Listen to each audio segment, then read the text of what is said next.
வணக்கம். எல்லாரும் எப்படி இருக்கீங்க? எலெக்ஷனுக்கு இன்னும் கொஞ்ச நாள் தான் இருக்கு. நான் தமிழ்நாடு முழுக்க பிரச்சாரம் பண்ணிட்டு இருந்தாலும் இந்த வீடியோ மூலமா சில விஷயங்களை உங்க எல்லார்கிட்டையும் பேசணும்னு தோணுச்சு. என் மனசுல படுறத ஓப்பனா நான் இப்ப பேச போறேன். இந்த எலெக்ஷன் திமுகவுக்கும் ஆளுங்கட்சிக்கும் இடையில நடக்கிற போட்டி இல்லைங்க. இது தமிழ் மக்களுக்கும் பாசிச சக்திகளுக்கும் இடையில நடக்கிற யுத்தம். தமிழ்நாட்டில் நோட்டாவை விட கம்மியான ஓட்டு வாங்குற ஒரு கட்சி இன்னைக்கு ஆளுங்கட்சியை மிரட்டியே தமிழ்நாட்டோட உரிமைகளை மொத்தமா பறிச்சுக்கிட்டு இருக்கு. நம்ம இளைஞர்களுக்கு கிடைக்க வேண்டிய அரசாங்க வேலையை வட மாநிலத்திலிருந்து வர்றவங்களுக்கு தூக்கி கொடுக்கறாங்க. நீட் மாதிரி எக்ஸாம் கொண்டு வந்து நம்ம பிள்ளைகளை படிக்க விடாம பண்றாங்க. நம்ம விவசாயிகளுடைய நிலத்தை புடுங்கி அவங்க வாழ்வாதாரத்தை கெடுக்கிறாங்க. எதிர்த்து போராடுற மக்களை அடிச்சு விரட்டுறாங்க. நாம என்ன சாப்பிடணும், நாம என்ன மொழி பேசணும், நம்ம யாரை கல்யாணம் பண்ணணும், நம்ம குழந்தை என்ன படிக்கணுங்கிற வரைக்கும் அவங்க முடிவு பண்ணணும்னு நினைக்கிறாங்க.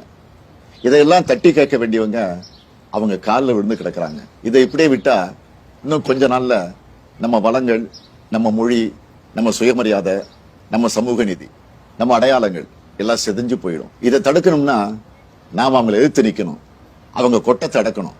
அதுக்கு உங்களுடைய ஓட்டு தான் உங்க ஆயுதம். திமுக ஆட்சிக்கு வந்தா நம்ம தமிழர்களோட பறிக்கப்பட்ட உரிமைகள் எல்லாமே மீட்கப்படும். மாநில உரிமைகள் முழுமையா பாதுகாக்கப்படும். சட்டம் ஒழுங்கு என்னுடைய நேரடி கண்காணிப்பில் இருக்கும். தப்பு செய்யறவங்க யாரா இருந்தாலும், மறுபடியும் சொல்றேன், யாரா இருந்தாலும் பாரபட்சம் இல்லாம நடவடிக்கை எடுப்பேன். பெண்களுக்கு எதிரான குற்றங்கள் இரும்பு கரம் கொண்டு தடுக்கப்படும். திமுக இந்து மதத்துக்கு எதிரானதுன்னு எதிரணியினர் ஒரு பொய்யான குற்றச்சாட்டை பரப்புறாங்க. அதனால நான் தெளிவா சொல்லிடுறேன், திமுக ஆட்சியில எல்லா மத மக்களும் பாரபட்சம் இல்லாம சமமா நடத்தப்படுவாங்க. அவங்களோட மத நம்பிக்கைகள் மதிக்கப்படும். சமூக நீதி, சமத்துவம் பாதுகாக்கப்படும். லஞ்சம், ஊழல் இல்லாத நேர்மையான ஆட்சி தான் என்னுடைய முதன்மையான நோக்கம். எல்லா துறையும் என்னுடைய நேரடி கண்காணிப்பில் இருக்கும். தமிழ் மக்களுக்கு எதிரான திட்டங்கள் எதுவா இருந்தாலும் தடை செய்யப்படும். என்னுடைய சுயநலத்துக்காக நான் யார் காலையும் விட மாட்டேன். என்னுடைய சுயநலத்துக்காக நான் எந்த சூழ்நிலையிலும் தமிழ் மக்களுடைய உரிமைகளை விட்டுக் கொடுக்க மாட்டேன். உங்களுக்கு ஒரு பிரச்சனைன்னா உங்கள ஒருத்தனை எப்பவும் களத்துல வந்து நிற்பேன். இதெல்லாம் என்னுடைய மனப்பூர்வமான உறுதிமொழிகள்.